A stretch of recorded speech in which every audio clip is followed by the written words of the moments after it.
बिस्मिल्लाहिर्रहमानिर्रहीम। अस्सलाम वालेकुम। कैसे हैं आप सब? उम्मीद करती हूँ सब खैरियत से होंगे। आज मैं आपके साथ शेयर करूंगी रेस्टोरेंट स्टाइल कश्मीरी दाल की रेसिपी। बहुत ही टेस्टी ये दाल बनकर तैयार होती है और जब आप मेरी रेसिपी से ये कश्मीरी दाल बनाएंगे तो रेस्टोरेंट की दाल खाना ही भूल जाएंगे। बहुत ही लजीज रेशेदार ये दाल बनकर तैयार होती है। दावत है तो ये मज़ेदार सी रेसिपी आप ज़रूर ट्राई करें। मेहमान आपकी बेहद तारीफ़ करेंगे और आपके फ़ैन हो जाएंगे। बहुत ही टेस्टी ये दाल बनकर तैयार होगी। तो वीडियो को स्किप मत कीजिएगा, एंड तक देखिएगा। सारी टिप्स और ट्रिक्स मैं आपके साथ शेयर करूंगी कि कश्मीरी दाल को किस तरह से बनाया जाता है। और अगर आपको आज की रेसिपी पसंद आए तो चैनल को भी सब्सक्राइब करें। तो चलें शुरू करते हैं इसको बनाना। 250 ग्राम चने की दाल ली है और दाल को धोने के बाद 2 घंटे के लिए भिगो कर रख दिया था। 200 ग्राम मसूर की दाल ली है, इसको भी अच्छी तरह से धोने के बाद 2 घंटे के लिए भिगो कर रख दिया था। 250 ग्राम चने की दाल ली है तो मसूर की दाल चने की दाल से थोड़ा कम लेंगे। और दालों को मैंने 5 से 6 दफ़ा साफ पानी से धो लिया था ताकि जितनी भी दाल में मट्टी है वो सारी निकल जाए और दाल जो है वो साफ़ सुथरी हो जाए।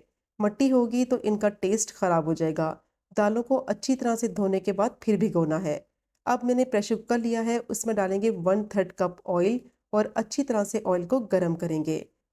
अब प्याज को फ्राई करेंगे तो एक मीडियम साइज़ की मैंने प्याज ली थी, बारीक प्याज को स्लाइस कर लिया था।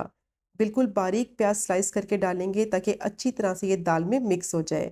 और प्याज को अब फ्राई करेंगे इतना कि थोड़ी सी सॉफ्ट हो जाए और इसका कलर लाइट गोल्डन ब्राउन सा हो जाए।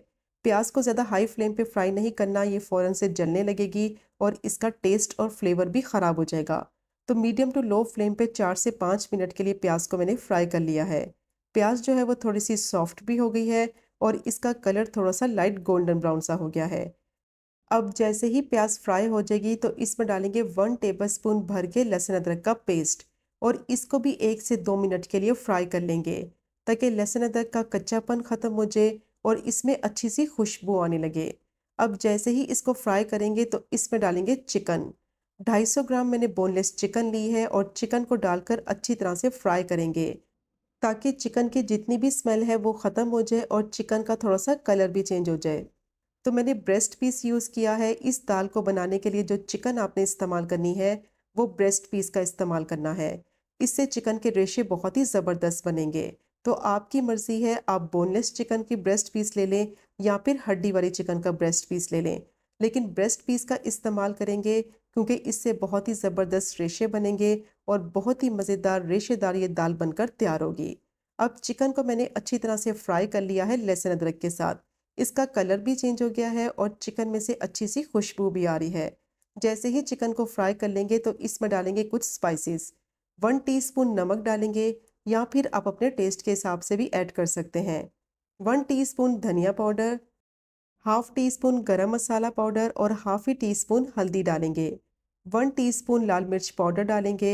2 से 3 टेबलस्पून पानी डालेंगे और अच्छी तरह से मसालों को भूनेंगे। पानी डालने से क्या होगा, मसाले जलेंगे भी नहीं और अच्छी तरह से इनकी भुनाई भी हो जाएगी। अब इसको 2 से 3 मिनट के लिए इतना भूनेंगे कि मसालों का कच्चापन ख़त्म हो जाए और स्पाइसेस का अच्छा सा फ्लेवर चिकन में आ जाए। तो अच्छी तरह से मैंने चिकन को मसालों के साथ भून लिया है। ऑयल इसका सेपरेट नज़र आने लगा है और अब इसमें डालेंगे भीगी हुई दाल। दाल का पानी मैंने फेंक दिया है और दाल को दोबारा से मैंने पानी से धो लिया है ताकि इसमें जो मिट्टी है वो सारी निकल जाए। और दालों को धोकर इस्तेमाल करें। दालें साफ़ सुथरी होंगी, फ्लेवर बहुत अच्छा आएगा और टेस्ट में लाजवाब बनेंगी।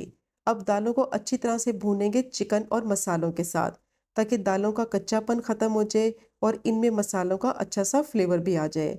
तो मीडियम टू हाई फ्लेम पे दालों को मैंने अच्छी तरह से भून लिया है। ऑयल इसका सेपरेट हो गया है। बहुत अच्छी तरह से दालों को मैंने भूना है चिकन के साथ। इस तरह करने से बहुत ही मज़े का टेस्ट और फ्लेवर आएगा। अब दाल को गलने के लिए रखेंगे तो इसमें डालेंगे पानी। 4 गिलास मैंने इसमें पानी डाला है। प्रेशर कुकर में बना रहे हैं तो इसलिए पानी की क्वांटिटी थोड़ी कम इस्तेमाल करेंगे। और अगर आप प्रेशर कुकर के बगैर इस दाल को बनाएं तो फिर आप 8 से 9 गिलास पानी डालें ताकि दालें अच्छी तरह से पककर सॉफ्ट हो जाएं और जो इसमें चिकन डाली है वो भी अच्छी तरह से पककर सॉफ्ट हो जाए। पानी डालने के बाद इसको अच्छी तरह से मिक्स करेंगे और लिड से इसको कवर कर देंगे और मीडियम टू लो फ्लेम पे इसको इतना पकाएंगे कि अच्छी तरह से चिकन और दालें सॉफ्ट और टेंडर हो जाए। जैसे ही विसल बोलेगी तो 20 से 25 मिनट तक इसको पकाएंगे। ताकि दालें और चिकन अच्छी तरह से सॉफ्ट और टेंडर हो जाए। तो 20 मिनट हो गए थे इसको पकते हुए। स्टीम मैंने सारी इसकी निकाल ली है। अब इसको चेक कर लेते हैं। दालें और चिकन बहुत अच्छी तरह से पककर सॉफ्ट और टेंडर हो चुकी हैं। प्रेशर कुकर में बहुत ही कम टाइम में बहुत ही आसानी से चिकन और दालें जो हैं वो सॉफ्ट हो जाती हैं। अब फ्लेम को बिल्कुल लो कर दिया है। अच्छी तरह से इसको मिक्स करेंगे और इसको मैश करेंगे। इस तरह का घोटा है तो वो ले लें, नहीं तो हैंड ब्लेंडर से भी आप इसको मैश कर सकते हैं। घोटे से मैश करेंगे तो बहुत ही आसानी से ये मैश भी हो जाएगी और इसके रेशे भी बहुत ही ज़बरदस्त बनकर तैयार होंगे। लेकिन जो आपने चिकन इस्तेमाल करनी है वो आपने ब्रेस्ट पीस इस्तेमाल करना है, ताकि बहुत ही बेहतरीन चिकन के रेशे बनकर तैयार हो। और चिकन की क्वांटिटी बहुत ज़्यादा इस्तेमाल नहीं करनी है इस दाल में। 250 ग्राम चने की दाल के हिसाब से 250 ग्राम ही चिकन इस्तेमाल करेंगे। फ्लेम को बिल्कुल लो रखेंगे, साथ साथ दाल पकती भी जाएगी, इसका पानी भी खुश्क हो जाएगा और अच्छी तरह से घोटे की मदद से इसको मैश भी कर लेंगे। तो दालें और चिकन को अच्छी तरह से मैश कर लिया है। चिकन के बहुत ही बेहतरीन रेशे बनकर तैयार हो गए हैं और परफेक्ट कंसिस्टेंसी के साथ ये दाल बनकर तैयार हो गई है। तो बस इससे ज़्यादा दाल को नहीं पकाएंगे वरना ये बहुत ज़्यादा गाढ़ी हो जाएगी। और अब इसमें डालेंगे 1 टीस्पून भुना कुटा हुआ ज़ीरा और इसको डालने के बाद मिक्स करते हुए सिर्फ 1 से 2 मिनट के लिए पकाएंगे।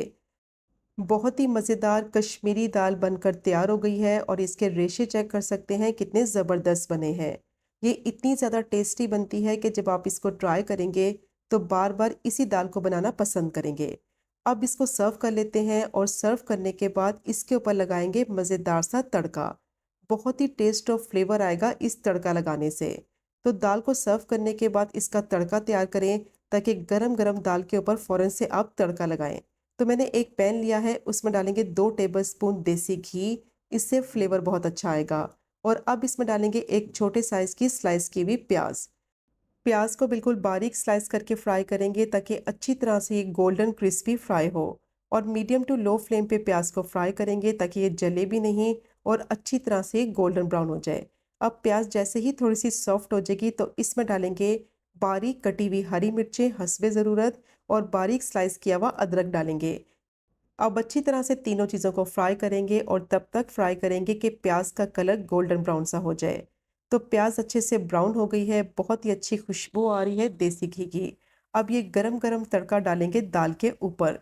बहुत ही लजीज रेस्टोरेंट स्टाइल कश्मीरी दाल रेडी हो गई है। और जब आप मेरी रेसिपी से ये दाल बनाएंगे तो रेस्टोरेंट की दाल खाना ही भूल जाएंगे। बहुत ही लजीज मज़ेदार ये कश्मीरी दाल बनकर तैयार होती है। और इसके रेशे आप चेक कर सकते हैं कितने परफेक्ट बने हैं। परफेक्ट कंसिस्टेंसी के साथ ये दाल बनकर तैयार हुई है। तो ज़रूर ट्राई कीजिएगा ये मज़ेदार सी रेसिपी, जो कि बनाने में बहुत ही आसान, खाने में उतनी ही लाजवाब। और अगर आपको आज की वीडियो पसंद आए तो चैनल को सब्सक्राइब करें, वीडियो को लाइक करें और शेयर करें। इंशाल्लाह मिलेंगे अगले कुकिंग व्लॉग में फिर एक नई रेसिपी के साथ। तब तक मुझे अपनी ख़ास दुआ में याद रखें। अल्लाह हाफ़िज़।